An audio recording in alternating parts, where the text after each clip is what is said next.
اعوذ باللہ من الشیطان الرجیم بسم اللہ الرحمن الرحیم السلام علیکم ورحمۃ اللہ وبرکاتہ۔ آپ کے اپنے یوٹیوب چینل میں ایک نئی ویڈیو کے ساتھ آپ کی خدمت میں حاضر ہیں۔ دلوں کو فتح کر لینے والے نوجوان سپہ سالار محمد بن قاسم، جن کی ولولہ انگیز قیادت میں سندھ کو باب الاسلام بننے کا شرف حاصل ہوا، اور جن کی بے مثل جرأت، ہوش مندی اور فراست کی بدولت مختصر سے عرصے میں اسلام کی روشنی نے ایک وسیع علاقے کو منور کر دیا۔ عالم اسلام کا یہ عظیم جرنیل 75 ہجری بمطابق 694 یا 95 عیسوی میں طیف کے ایک مقام پر پیدا ہوا۔ یہ وہ دور تھا جب عبد المالک بن مروان خلیفۃ المسلمین تھے۔ انہوں نے حجاج بن یوسف کو 75 ہجری میں مشرقی ممالک کا حاکم اعلیٰ مقرر کر دیا تھا۔ حجاج بن یوسف نے اپنے بھائی قاسم بن محمد یعنی محمد بن قاسم کے والد کو بصرہ کا گورنر نامزد کیا۔ خیال ہے کہ اس کے بعد محمد بن قاسم کی تربیت بصرہ ہی میں ہوئی۔ آپ کی کنیت ابو البہار تھی، کیونکہ آپ ایک خوشبودار پھول بہار البر کو بہت پسند کرتے تھے۔ اس زمانے میں بصرہ ایک بڑا علمی، ثقافتی اور عسکری مرکز تھا۔ قبیلہ بنو ثقیف سے تعلق رکھنے والے اس بہادر سپوت کے سر سے والد کا سایہ بچپن ہی میں اٹھ گیا۔ اس کی تربیت کی تمام تر ذمہ داری والدہ حبیبہ پر آ پڑی۔ والدہ نے اپنے پیارے بچے کی بہت اچھی تربیت کی اور اسے دینی تعلیم سے آراستہ کرنے کے ساتھ ساتھ مجاہدانہ اوصاف سے مزین کرنے میں کوئی کسر اٹھا نہ رکھی۔ محمد بن قاسم نے نوجوانی کی دہلیز پر قدم رکھا تو فوج کی ملازمت اختیار کی، جہاں قابل اور تجربہ کار فوجی افسران کے زیر تربیت ان کی صلاحیتیں اور نکھر کر سامنے آئیں۔ اس کمسن نوجوان نے لڑائی کے تمام مروجہ طریقوں پر اتنی عمدگی سے اور اس قدر جلد دسترس حاصل کر لی کہ صرف 14 سال کی عمر میں اسے فوج کے ایک اعلیٰ عہدے کے لیے موضوع قرار دے دیا گیا۔ سن 90 ہجری بمطابق 709 عیسوی میں ایران میں کردوں نے بغاوت کر دی۔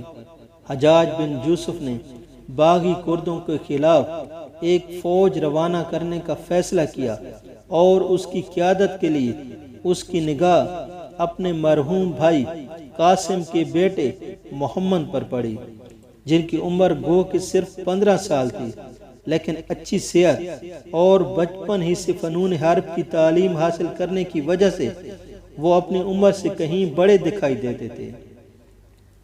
محمد اپنی ذہانت اور قائدانہ صلاحیتوں کا بارہا اظہار کر چکے تھے۔ انہوں نے فوج کی کمان سنبھالی اور ایران پہنچ کر کردوں کو شکست فائز دی، پھر استخر کو تسخیر کیا اور جرجان کی طرف بڑھے۔ اس کے بعد ایک خصوصی نقشہ تیار کروا کے شہر شیراز کی بنیاد ڈالی اور اسے فارس کا پایہ تخت بنایا۔ شیراز اس سے قبل ایک معمولی چھاؤنی تھی۔ محمد بن قاسم نے شیراز میں بے حد عمدگی سے امور مملکت انجام دیے۔ 17 سال کی عمر میں انہیں شیراز کا گورنر مقرر کر دیا گیا۔ محمد بن قاسم کو اسلام سے بڑی محبت تھی۔ اسلام کا پیغام عام کرنے کی جو تڑپ اس سالے نوجوان کے دل میں جاگزین تھی، اس کا اندازہ اس بات سے ہو سکتا ہے کہ محمد بن قاسم کو جو تنخواہ ملتی، اس کا بڑا حصہ وہ اسلام کی دعوت پھیلانے پر صرف کر دیا کرتے تھے۔ قدرت نے اس نوجوان سالار کی زبان میں ایسی مٹھاس بھرتی تھی کہ جب وہ لوگوں کے سامنے تقریر کرتے تو لوگ دم بخود ہو کر سنتے رہ جاتے۔ محمد بن قاسم کو حجاج کی طرف سے شہر ریح پر فوج کشی کا حکم مل چکا تھا۔ اچانک حجاج بن یوسف کا ایک اور حکم نامہ انہیں موصول ہوا، جس میں کہا گیا تھا کہ رے کی بجائے سندھ جاؤ اور اس فوج کا انتظار کرو جسے میں تمہارے لیے خشکی کے راستے بھیج رہا ہوں۔ سندھ پر حملے کرنے کا یہ فیصلہ دراصل اس مسلمان لڑکی کی پکار کا جواب تھا جس نے سندھ کے ساحل پر لٹیروں کے ہاتھوں اپنے جہاز کو لوٹتے دیکھ کر حجاج کو مدد کے لیے پکارا تھا۔ یہ بحری قافلہ سرندیپ موجودہ سری لنکا کے بادشاہ نے خلیفہ وقت ولید بن عبد المالک کی خدمت میں تحائف کے ساتھ بھیجا تھا۔ قافلے میں چند مسلمان عورتیں اور مسلمان تاجروں کی بیوائیں اور بچے شامل تھے۔ یہ جہاز گرداب میں گھر کر تباہ ہوئے اور دیبل کی طرف جا نکلے، جہاں بحری قزاقوں نے انہیں لوٹ لیا۔ ان میں قید کی جانے والی عورتوں نے حجاج کا نام لے کر دہائی دی۔ قافلے کے چند مسافر بچ نکلنے میں کامیاب ہو گئے۔ انہوں نے عراق پہنچ کر حجاج بن یوسف کو اس واقعے سے آگاہ کیا۔ حجاج بن یوسف نے سندھ کے راجہ دہر کو ایک خط لکھا کہ آپ نے جن مسلمانوں کو قید کر لیا ہے ان کو رہا کر دیں اور لوٹا ہوا مال و اسباب واپس کر دیں۔ راجہ دہر نے جواب میں لکھا کہ یہ کام تو بحری ڈاکوں کا ہے جن پر ہمارا بس نہیں چلتا۔ راجہ دہر کا جواب آنے پر حجاج بن یوسف نے خلیفہ ولید بن عبد المالک سے سندھ پر حملہ کرنے کی اجازت طلب کی۔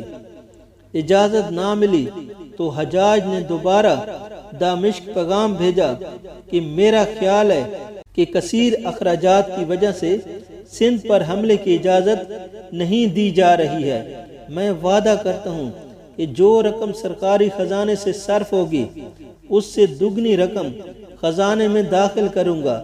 اس پر خلیفہ وقت نے حملے کی اجازت دے دی۔